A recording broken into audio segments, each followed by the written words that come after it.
Alright, welcome to a brand new episode of the Recreational Hoopers Guide to Basketball, or, better known as the Recreational Hoopers Podcast. I'm your host, Clifford Manny, righthandjesusmoves.com, and these are my co-hosts. Speedy Gonzalez handles. 7. Obviously, dry as per usual. A lot of stuff been happening in the NBA. Just before everything starts, big shout out to 824. Kobe Bean Bryant. Bad stuff happened a couple weeks ago. Took a while to reflect on it and, just pay our respects to the GOAT. That great man right there. So, love you, Bean. But getting straight into it, that was nice. Getting straight into it, the first topic is going to be taken over by my right man. All right, so first things first. I'm going to talk about the Timberwolves trade where D'Lo to the Timberwolves. First, overall impressions. I like it solely because it's good for them for the future. In terms of right now, nothing's going to change. At all.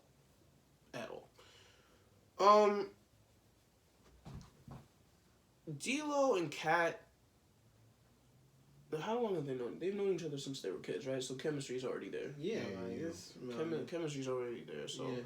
I think some of the main players are gonna probably be pick and roll, pick and pop, pick and roll. That's gonna be their main bread and butter, and we're gonna see how that works against elite teams and just teams in general. For the Timberwolves as a whole, what they need, I think they need to go out and get some defensive wings and just some 3 and D wings. Honestly, right now, that's gotta be priority one, because this season just shut it down. You're the second worst team in the West, so gotta go out and get some guys. I don't remember if did they get any picks? The Timberwolves? From the trade, or did they just get D'Lo? I think they got a pick too. It was probably a second round pick. Not important. Not important. Inconsequential. Just in case the second round pick turned into a star like 20 years down the line. We love you too, man. But for me, I saw the D'Lo trade and I thought to myself, man, I am hurt because I wanted to see the Warriors, what the Steph, D'Lo, and Clay lineup would look like. I feel like people had a lot of reservations about that. Steve Kerr made a quote about how when you have a lot of ball-dominant guards, how would that work? But it also didn't make any sense to me because Steph and Clay are super proficient playing off-ball, and they don't lose any of their effectiveness while doing that. In fact, Clay isn't really a ball-dominant guard. We're talking about the dude who, took 60 points, 29 minutes, 13 dribbles? Something crazy like that. Like to say ball dominant on some, like when you have players that could do that, it's foolishness to me. But I'm happy for D'Lo because only for the fact that he gets to play with his bro. He went to colder weather. He went from the worst team to the second worst team, except the only difference is I view significant improvement for the Warriors next season when everybody's healthy. Versus I don't know how much better the Timberwolves are going to be than they are now because they've just been bad for so long. It's either they're neutral or they got slightly worse. I don't think they got slightly... Well, in terms of their wing depth, all their wing depth is, gone. Just their depth in general. But then they have those young guys. I think there's Jarrett Culver, who went to Tennessee, or whatever school that was. He was with in March Madness and went off. But he's there, and then you have Okogie is still over there. So I'm thinking those are their wings, but it's like they got rid of all their backup guards. James Johnson. Yeah, Gomez. That's a fact. Yeah. And then they lost their backup center, Gorgie Dang, who's their better defensive center. So it was just So essentially what they're going to have to do is they got the 2 building blocks for their future. I think, honestly, first impression, that's it right there. We heard rumblings about Karl Anthony Towns not liking his situation, angry with the front office. Man, it was the media building up drama. Exactly. With your team doing as bad as it was, the Timberwolves, the only hope that they can get really was to have, something positive to think about. Yeah. And what's positive is definitely having your franchise player happy with your front office. Because, that's the point where, you know, Also so many your fan people have base. gone wrong. Exactly. Fan base. But the Timberwolves have one of those fan bases where them is not a lot to do out there in Minnesota. So it's like you watch sports, like you give your love to your sports team. Like it's crazy, man. I'm just like I said, from the Warriors side of it, because you guys seem to be more impressed with the Timberwolves side, as you should be. For the Warriors, you know, I don't have a high opinion of Andrew Wiggins at all. I want to be jinx. I want to be knock on wood. Yeah, cool. I don't drink soda. So anyway, It doesn't have to be soda. shut up. So what? You're interrupting. So anyway, Like, nah, it's just I don't see how Wiggs. I guess I couldn't see him as the guy because his personality didn't demand that he's a guy, and the amount of money he makes was obscene. He started the year off strong, so I'm like, oh, is this the year you're finally going to play your contract? And then they just kept losing, and then he regressed to the Andrew Wiggins that we know. So, you know, on the Warriors, your life gets a lot easier. Do I think he's better than Harrison Barnes? I hope he is. I hope. it's the role. If you're shoes he's gonna have to fill. you're gonna have to fill the Harrison Barnes. You're essentially glorified Harrison Barnes. Yeah, We're not like- asking you to come here and be KD. Exactly. We're asking you to come here and be a lot of better role Harrison Barnes. Exactly. Role player. And he's too talented to not succeed at being a role player. Like you weren't doing the star stuff. So if your personality is role player, be a great role player. And let's think about it for a second. Outside of the KD, you know, couple of years, Andrew Wiggins is their best, most talent when it comes to what has been on the wings since the finals. No, that's a fact. Since the finals. So when you look at it that way, like, People like Jordan Poole. yeah, no, that was never Disgusting. But when you think about it, yeah, ideally you want him to be like this 3-and-D type of guy. He's never really been that. Yeah. But he can kind of go off. He can score a little. He's still like long, and that's He's still something they explosive. haven't had. That's He something is. they haven't had there, especially at that position in so long. So to have that, and then, you know, Steph coming back, Clay coming back. Who knows what happens with this pick that they have for being terrible. I But, feel like he kind of lost. I don't know. This is what I'm guessing. Maybe he lost a little bit of his drive, motivation. So he After getting the contract, oh yeah, I'm sure of that. Yeah. Okay, like- but that would have to imply that he had drive and motivation. No disrespect, you have to have a certain level of drive and motivation to get into the league. But it's like, from what I saw, it was just you topped off, bro. Like the most I was getting, the vibes I was getting from Andrew Wiggins was, okay, you're gonna have around 20 points per game. You might have a year or two where you break out and average over 23, like maybe 2 years where you do that. Your stats aren't gonna be that impressive. But you're also not a winner from what I could see, so you're going to be struggling your way through mid-level teams, and maybe later in your career, you're going to hop on a championship contender, and that's how you're going to get your, you know, hold on fame. That's how your name is going to get remembered throughout history. Maybe, yeah. Blessing in disguise for him, he got the boot early to a team that's bad right now, but is getting the unanimous MVP back, and the second, like, I don't even know if he's the second best shooter. When he's hot, he's the best shooter in the NBA. Klay Thompson. Yep. I don't care. I'll take that point to the grave. Like, if I have to. Klay Thompson, when he's hot, is a better shooter than Steph Curry when he's hot. Like, anybody can argue with me. Yeah. The facts back it up. I just, thinking about it now, let's say, assume all these teams, the duos stay together, Utah's remains roughly, you know, about the same, and Denver about the same. Don't even start on Utah. Where do you think the Warriors end up? Where do you think the Timberwolves and the Warriors stack up against the rest of the West? First of all, the Timberwolves... right now or Sort in the of. future. Oh, you Well, considering, I would talk about this playoffs, but considering both of them are definitely at the picture, being that they're the worst and second worst team Oh, in yes. the West. Definitely. Next year, well, how do you think they fare? Like, are they does that make the Warriors? Do they automatically go back to being contenders? Does it make the Timberwolves, fighting for the eighth seed? Here's what I will say. Or, you want to get it first, Chris? Yeah. Alright, you get it first. Well, I don't think the Warriors are automatically going to jump back to the top of the West. Next year, it'll take a little bit of time. But eventually, they'll probably be, if I had to gauge them for next year, top 4 team at the number 4 spot for Top next 4 year. next year? Yeah, top 4 next year. I mean, the top 4 right now includes the Jazz, doesn't it? So, yeah, we're giving them the boot. Yeah, but they don't include the Rockets. That's also true. And the Nuggets are always going to be good. The way I view it is, you bring your championship backcourt back. Like, a lot of it is... Yeah, like, that's what I'm saying. Any team that has Steph and Clay in the backcourt, you're going places. That's true. And, I mean, we've seen some explosive backcourts recently as well. But they don't go as far. Granted, they're not the players that they are, that Steph and Clay are, but like Dame and Lillard. Nah, Dame and CJ. Like, there's always an CJ equivalent. It's just, you have Klay Thompson and Steph Curry. There's no debate. Like, they're the best backcourt in the league. But when they were at their peak, they were also one of the best defensive teams in the league. Yeah. I don't see that ever coming back. You're losing guys like Andre Iguodala, Harrison Barnes, they lost defender. They lost who's the real defensive-minded guys? The guy with the funky Sean Livingston. Oh, yeah.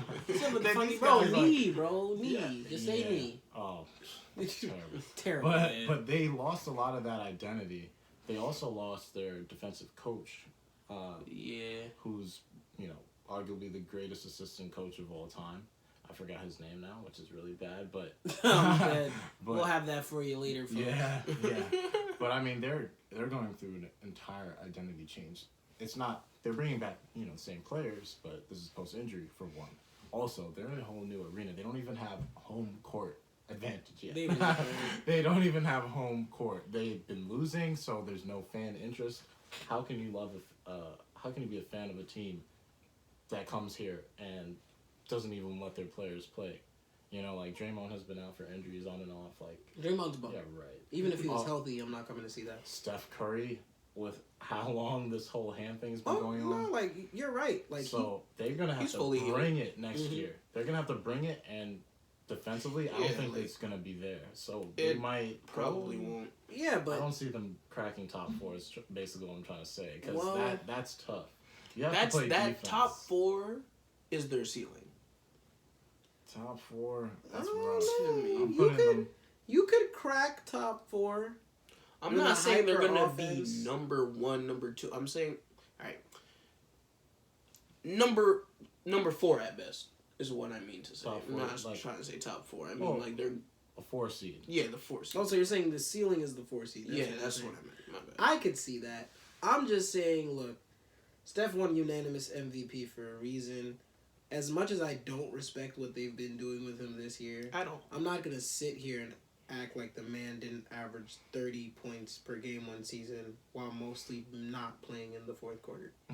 Yeah, like, if you look at it, he missed, like, the year he won unanimous MVP, I think he missed, like, 22 fourth quarters, like, the whole 12 minutes. That's wild. You average 30. That's insane to me. But, so... In the case of the Timberwolves... Yeah. I don't even know, man. Honestly, the Timberwolves are not better than the Warriors, bro.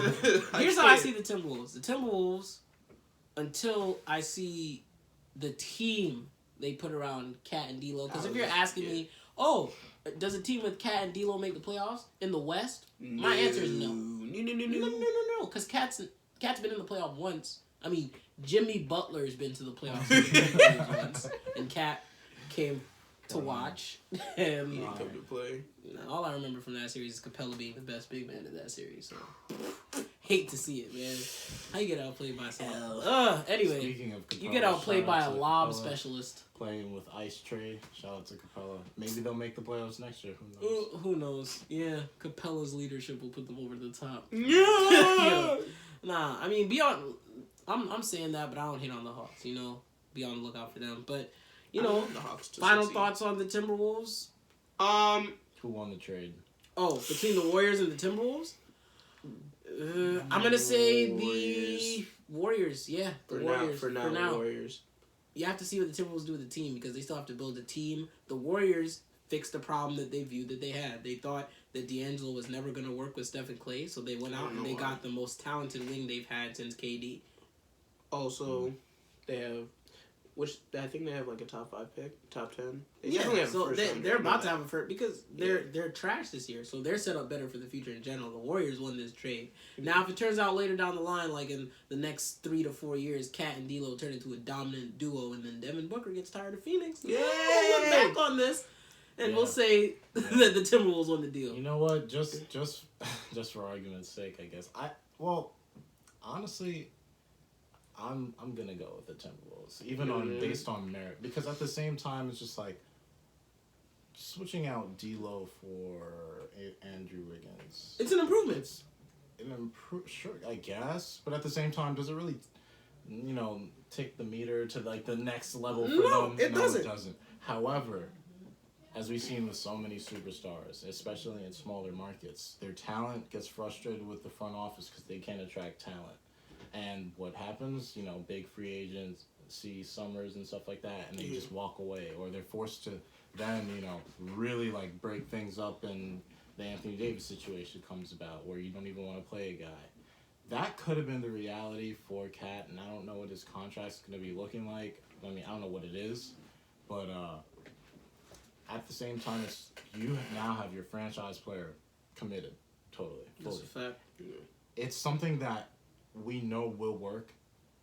It's just a matter of, yes, those pieces around them, because as soon as people go to Minnesota, they're going to think, oh, we have to protect that pick and roll.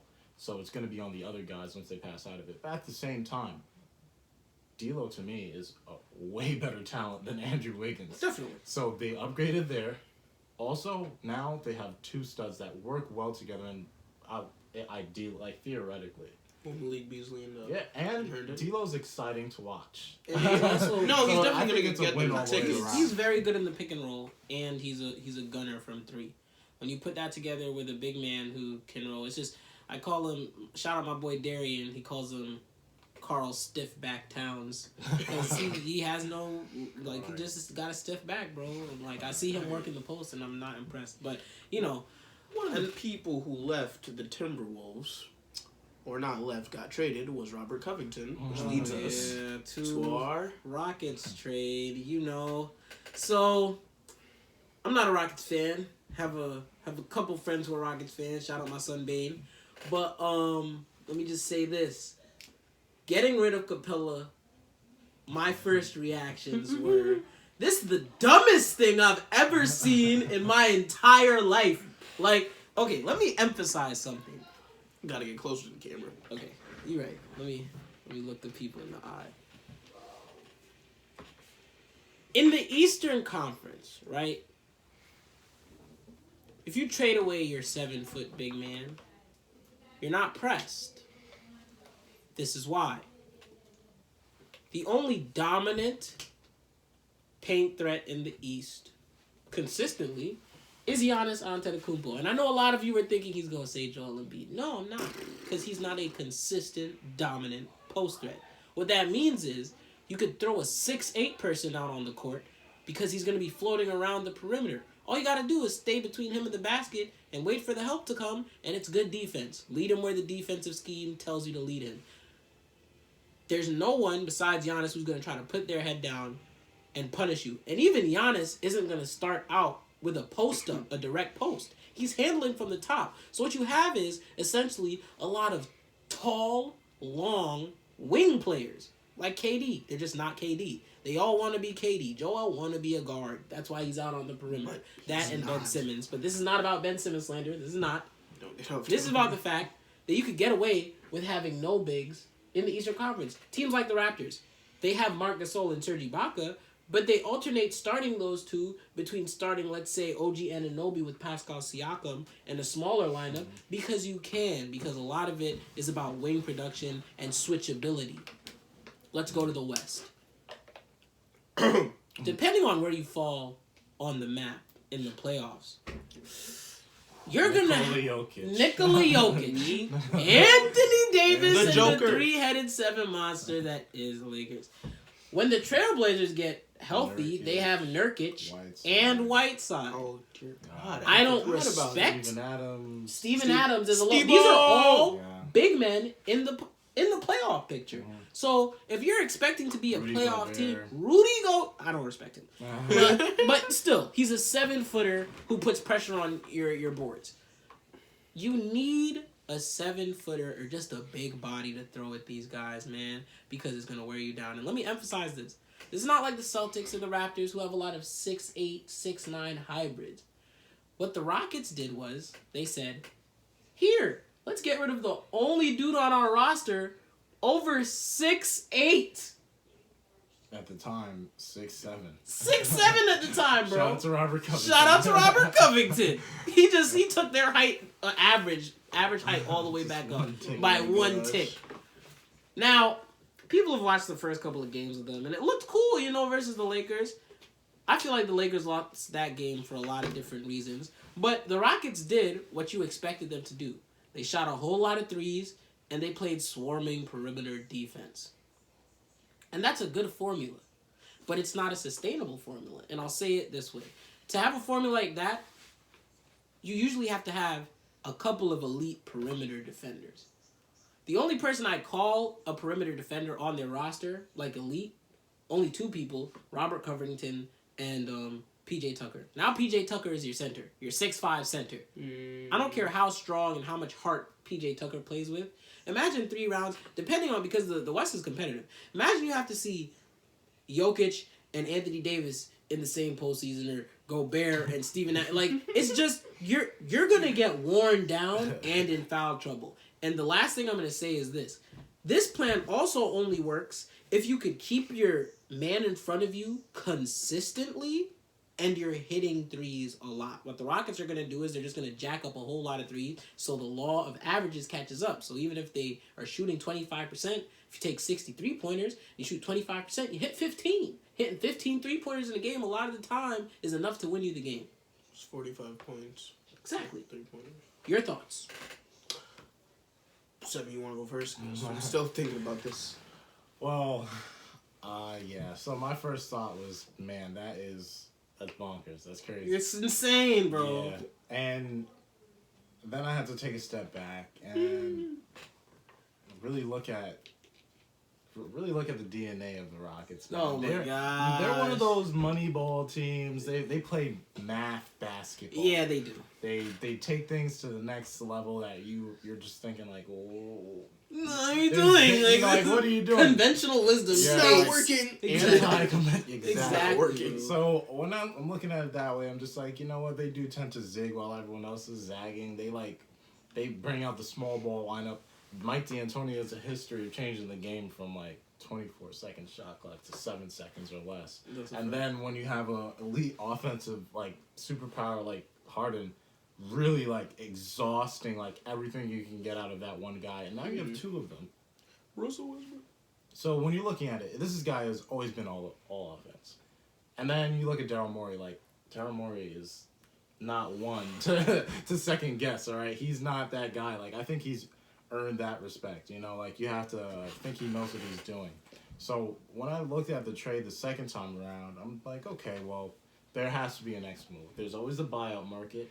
If anyone is, there are a few people that are on the buyout market or going to be, right? And they're going to be looking at the Rockets like, oh, well, they just lost their big man and they're not, at least in my eyes, they're not idiots. Yeah. So they're going to want someone to, even if that role isn't a large role, it's just you and you have to play that role. That kind of deal where we need you for sure. It's just a matter of how much. So you're going to get some playing time.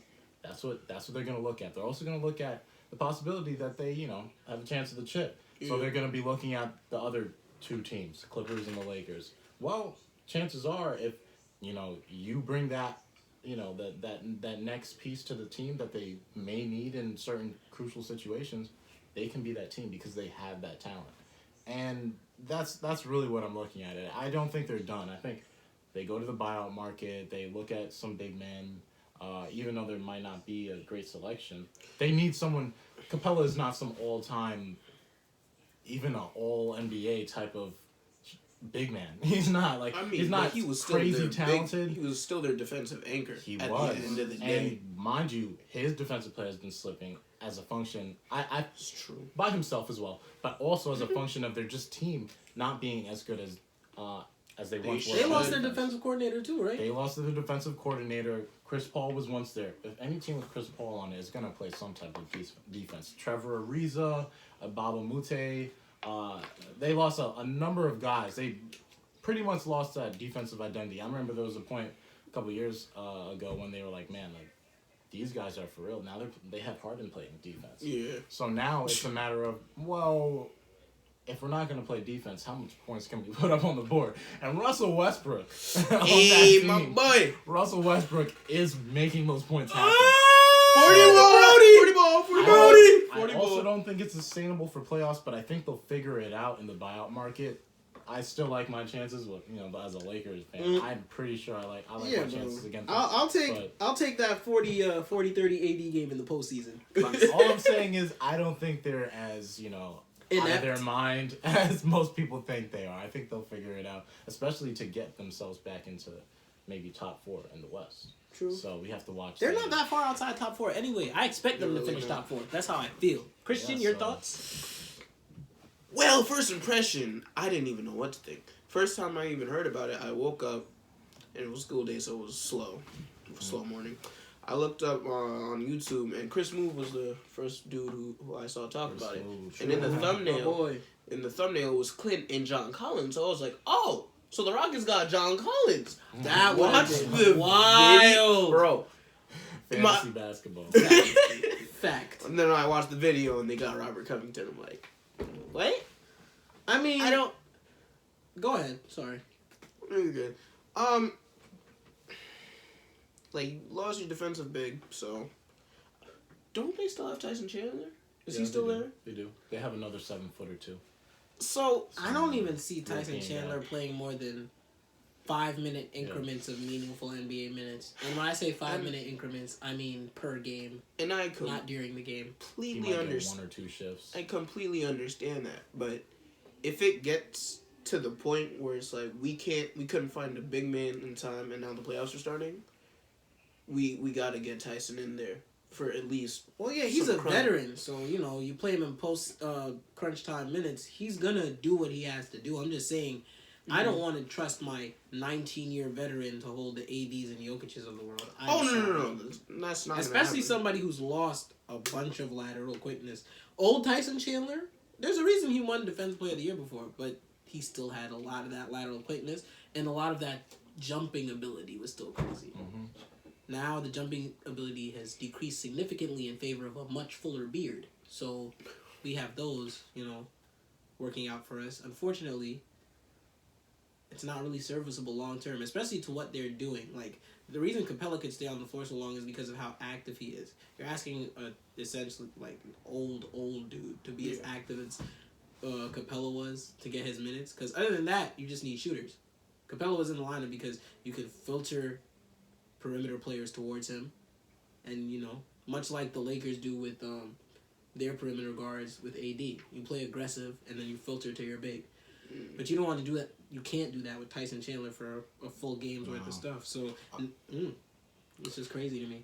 I will say though, and I guess in the defense of the Rockets' defense, their best defense is making sure Harden and Russ don't have to play it. That's such a fact. So in that situation, it makes sense. The coach was saying after the game, like, we're gonna put Robert Covington on the other team's best player. Mm-hmm. No point of the game does really Harden or Russ ever have to get switched on to, have to straight up go against. Mm-hmm. Kawhi Leonard or Paul George, LeBron James. Like, you're not going to, obviously you're not going to throw him out there against Jokic, but... Oh, God! But at the same time, it's like, now you have, like, a legitimate... This guy plays defense outside of PJ Tucker, who can play up. And, Robert Covington can also play up, but I think we both know PJ Tucker is more grown there. He has he has more in the back pocket. PJ Tucker got a little more junk in the trunk. Yeah, so a little more packing in the wagon. A little bit thick. Yeah, thick. Hey, yes. Well, pause. Anyway, but that's the point. Their best defense is literally making sure Russ and Harden don't have to. So they're gonna leak buckets at the rim, but if they take enough threes and they get those long rebounds on offense, the game is gonna be very long. Yeah. Very long. It's like we watched with the Laker game. I was watching it the whole time. It's like it feels like the Lakers are playing better than the Rockets, but the score is so close. Yeah. The scheme was working. They got a decent amount of offensive rebounds. When you take longer shots, it's longer rebounds. When you have longer rebounds, it's quicker pace. When you have quicker pace, more transition play, and then that's what Russ and Harden do. They can do that. You know that. Well, Harden can do that. Russ does that. Yeah, that's what he is. So it's I don't know how it's gonna fare when the playoff comes around and it slows down, but at the same time, like I'm not gonna hate on the move just yet. Oh no, I'm not hating on it. I'm just thinking about long term because, like I said, you're gonna see. It's just a fact of life. You're gonna see bigger bodies in the Western Conference. That's just the nature of the West, and it's not just bigger bodies in terms of like old heads who all they do is rebound. These are bigger bodies who are focal points in offenses. So you're gonna have to deal with them the whole game. There are no breaks. It's not just boxing them out. It's guarding them. It is guarding the post. It is, and then you just pray a lot of the times that a lot of these they just become more perimeter oriented. But this is not a case of Joel Embiid syndrome. These boys will see a smaller person and go to they'll go straight to the post. They'll repost if they ask to, pass it back out, get a deeper position. 2 feet in the paint, 6'5" PJ Tucker on some of these guys. It's a wrap. But you're right, and the whole kill is, it'll be somewhat successful in the postseason for the simple fact that the Rockets will always play with a higher pace now that they have Russell Westbrook. Yeah. So they'll always get more possessions. I don't want to say always, but they'll get more possessions than the other team because it'll always be a track meet of sorts. In the postseason, it slows down significantly, but the Rockets are the type of team where it's just like, we're still going to play at least a tick above your playoff pace. Yeah. It's going to be slowed, but it is what it is. When they quit, when you pick up the pace, that's more opportunities to make more threes, and then even if you're not hitting them at a great clip compared to how people are hitting twos, it'll end up working out. I still don't know how that works when the pace is slowed, but you're going to find out, I guess. Mm-hmm. Last thing. I liked the final lineup they ran against the Lakers, and the fourth quarter was coming down to crunch time. That lineup, I mean, they're going to experiment more, but for me, when I'm in the playoffs and it's crunch time, you're in half-court setting, I like that lineup. Was it House? I think it was House with Covington, Eric Gordon. Oh, no, wait, so maybe it was. Eric Gordon, Russ, and Harden. What? Oh, wait, it might have been PJ Tucker instead of House, then. If Eric Gordon was definitely on the court. Yeah, Eric was definitely on the court. Yeah. That's a tough. It was probably PJ. Are you kidding me? Yeah, but crazy.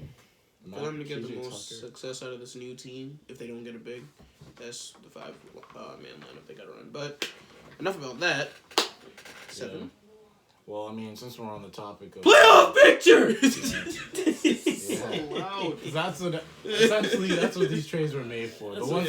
There are more trades that happen, but these are the ones we're discussing because these are what actually matter.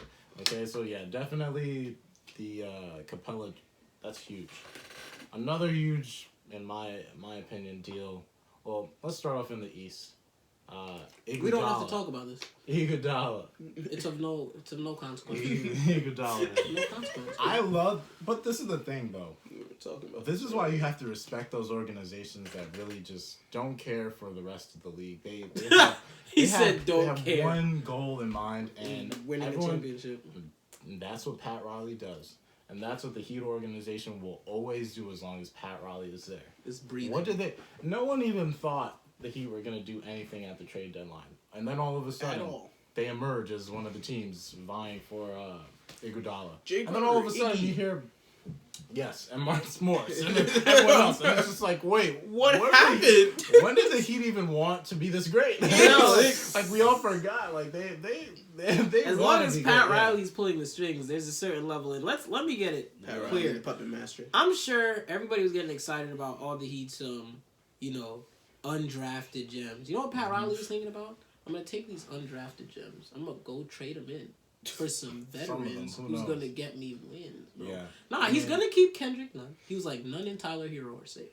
He's like, Duncan, you hit enough threes for me to keep you safe. Everybody else, Dion, pack your bags. You know you going. You know you going, Dion. Like, honestly, Dion was auditioning for his new team for the last couple of games. Like, and he knew it. That's why he was balling so hard. But that's the thing with them being all up in the loop. They were so close to getting Gallinari.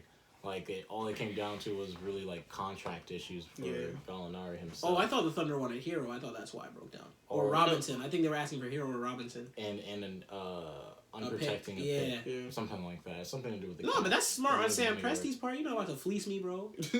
Yeah, but either way, like, I'm not going to sit here and say, like, you know, a new superpower is in the East or whatever. But I will say... does not make them a superpower. No, but I will say defense. It makes them better prepared for teams like the Bucks. It makes them better prepared for teams like the Celtics. I would say it makes it better against teams like the Raptors. Calm down. They have guys now that, you know, that they needed wings in the sense that the ones that they had weren't really, like, difference makers, you know? Like, it was Jimmy, it was the young guys, and then it was explosive dunks, you know? Like, if the young guards going off, but nothing really from the forwards. So when they come out in the playoffs, you know, that's a different type dude. That's 6'8" and can play center, you know? And then there's Jimmy, who can literally play, like, any position. I was about to say, like, if Bam Adebayo is the... Excuse me. The 5. No, he's the 5, but I'm saying he's the metric for how far they go. Because if he comes out and just... Because his style of play, he's so athletic and has such a nose for the ball that putting him at the 5 is so great. Like, I don't think... Like, he's a good passer. He's a pretty decent passer for his size. Yeah. He's a great passer for a center. Yeah. Like, so putting him at the 5, it was sort of like when you put a stretch 4 at the 5, except Bam is more explosive than your average back in the day stretch 4. He has the vertical and he's shiftier. Yeah, vertical spacing there. Yeah, you could tell he worked on his dribble in the offseason too. He put in the work, and I'm proud of it. That's a fact. I'm not going to sit here and say they're the best team in the East, but... I'm not going to say that either. I'm saying they're better than the Sixers, though. Bro, almost every team's better than the Sixers. Oh, you're learning. Good job. Anyway, back to unbiased takes. Unbiased. I don't think it makes them better than the stats show it, bro. Like, scoreboard. Scoreboard for the... Nah, you're right. Let me stop hating. Scoreboard. Hating. You guys won 1 for 3. Oh, yeah, bro. We're talking all the smack, bro.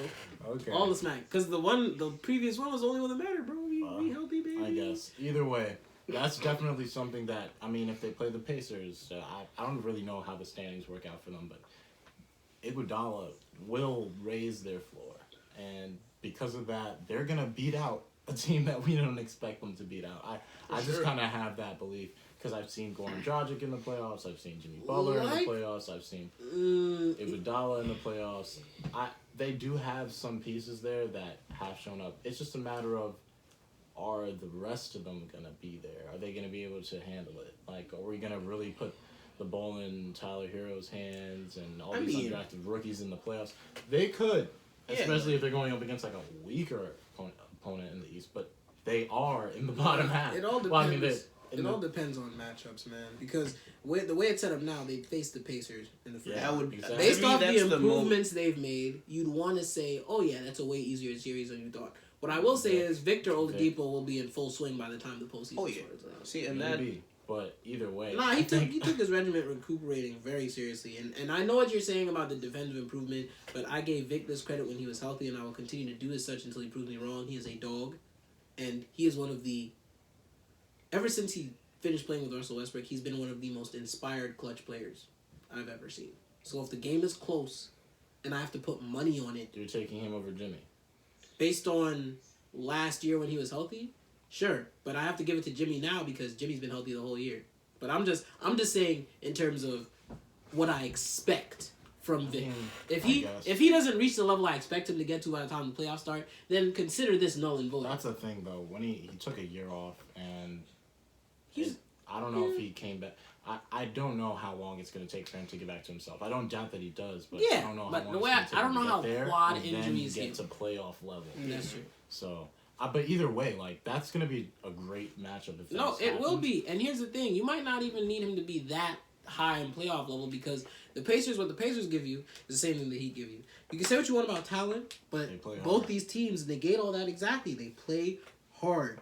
Like, if you're going to beat the Pacers, you have to go out and beat the Pacers. The Pacers aren't going to beat themselves, and the same thing can be said for the Heat. So that's why I think Vic doesn't even have to reach playoff level. He just has to reach a level comfortable enough where he's back to the guy taking the big shots. Yep, they do have more veterans. 75%. And I love Eric Spoelstra. Nate McMillan is a genius defensive coach. Yeah, but either way. But that's definitely something that I had my mind on as well. I guess I'm just happy to see guys playing because, man, it's been rough. No KD, no Curry. Man. At least, obviously I don't care about Iguodala that much, but at least, You just got some of your people back. People to play. Bodies The coming guys back. to play, Yeah, you know? you feel it. But other than that, like, man, I think the bigger news on the trade deadline would be Marcus Morris. That's gonna be that's interesting. It's like Ballmer is just like throwing money at every problem that they ever, like, even the smallest problems. It seems like he's just like, let me just do this just for the fun of it. And the craziest part of this to me is you legitimately now have 4 guys guaranteed who you could be like, here, no play, give me a bucket. Marcus Morris, Mook, my guy, I got the pleasure of watching him create shots and make tough shots and hit game winners for 2 years in Boston. Surrounded by talent. He went to the Knicks, was arguably their best player this year. Overall, arguably. Now he's going to the Clippers, who have Sweet Lou Williams, who have Paul George, and who have Kawhi Leonard. Terminator. They were that dangerous because they could put out lineups where they had 3 people on the court that were such buckets. Now they have 4. Now they have a legitimate 4 people. So a 4 who could be a 3 on a championship level team. Yeah. Easily. And then let's be very clear. The Clippers, what's scary to me about this in the trade and the playoff picture is they're actually now starting to find more of their groove because they're getting more of their players healthy to start playing together more and more, right? Now they're adding in Marcus Morris to the mix. But the beauty of Marcus Morris is, I don't want to hear anything about chemistry. Marcus Morris is a dog. I'm going to tell you that from watching it, from seeing it. He's going to fit right into that locker room.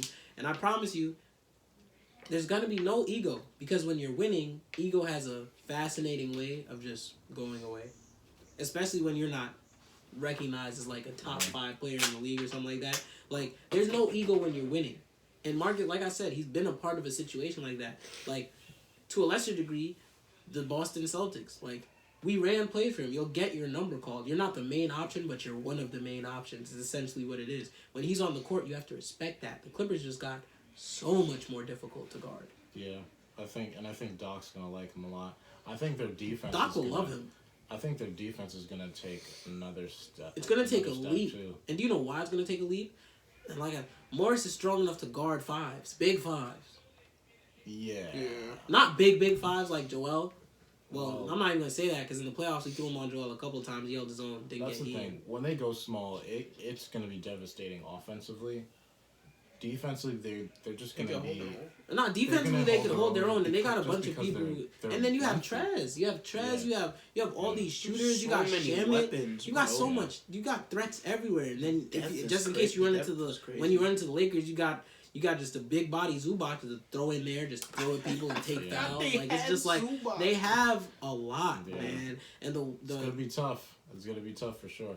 But man, I gotta give it to their whole front office because Jerry West, all of them, genius. Man, like they're gonna be tough to beat. I still have like my reservations on how they're gonna like pass the ball to each other, but at the same time, it's just like, man, when it comes down to it, it's about putting the ball in the hole. They have a lot of guys that can knock down. They have a lot of guys who can knock down open shots. Like it's not like one of the things I lamented about Boston last year was they missed a whole bunch of open shots. And what I realized is a lot of my guys need rhythm dribbles. Like, they've sort of alleviated that. What the Clippers have is a bunch of dudes who don't need rhythm. The only person who might need a rhythm dribble is Kawhi. Oh. No, off the catch and shoot, Paul George is elite. Like, but he's more elite when he's crossing you up. It's not to say he's not an elite off-ball shooter. Paul George is an elite off-ball shooter. Paul George is So an elite smooth. off-ball shooter either way. No, exactly. Okay, Like, he's he doesn't... smooth. Paul George... Ideally, the scouting report says if you're the initial defender and he's bringing the ball up, try to interrupt his dribble to throw him off rhythm. But if he's already wide open and just has an easy catch to the chest, it's automatic. It's shooting practice. He's that good a shooter. Lou Williams? Oh, yes. Definitely knocks down open shots. Landry Shamet? Oh, yes. Definitely knocks down open shots. Yeah. Like, it's crazy to me how good this team potentially can be. And then if you look at the standings, like, this is not a couple weeks ago. I looked at the standings, I think, last night. It was like 2.5 games behind the Lakers. I was like, They're what? number 2, right? Yeah. Yeah. Remember, they started off the season slow. Everybody was laughing. And then all of a sudden you blink and it's like, well, We're where number people 2 thought seed. we were going to be. Yeah. I don't think that... I'm a subjective Laker fan, but I don't think that has to do with them. I think that has to do with them getting healthy. Yeah. Mm-hmm. And then I think it has to do with us just being, like, all out of sorts in the last Couple. 15 games or so. Yeah. But either way, that's a big step up for them. I want to see how they, like, you know, do the rotations, because I think really they're all interchangeable. Like, getting that consistency going into the playoffs, you know, who's going to get, you know, minutes next to who, and just figuring that out. Doc is great at that anyway. But, He's a genius. but yeah, that's definitely the overriding, like, man, shout out to the Clippers. So, yeah, that's all I got. Yeah, I said what I had to say. Christian, any thoughts? All I can say is I'm looking forward to the playoffs. Very much so. Yeah. sure. Amen, brother. Amen. Boston Celtics, banner number 18. That's what we looking forward to, right? Oh wow, Don't touch me. bro, that purple and That's gold is crazy. old. That is just disgusting. But anyway, thanks for tuning in to this episode of the Recreational Hoopers podcast. Enjoy All-Star break. Enjoy it all. We'll be back with more after the All-Star break. We'll have All-Star coverage for you after the fact. But everybody enjoy. And sidebar, gentlemen, if you have to choose between planning a weekend with your lady for Valentine's and watching the game, choose the game every time. All right. Moral Yep. of Let me this catch ya. podcast.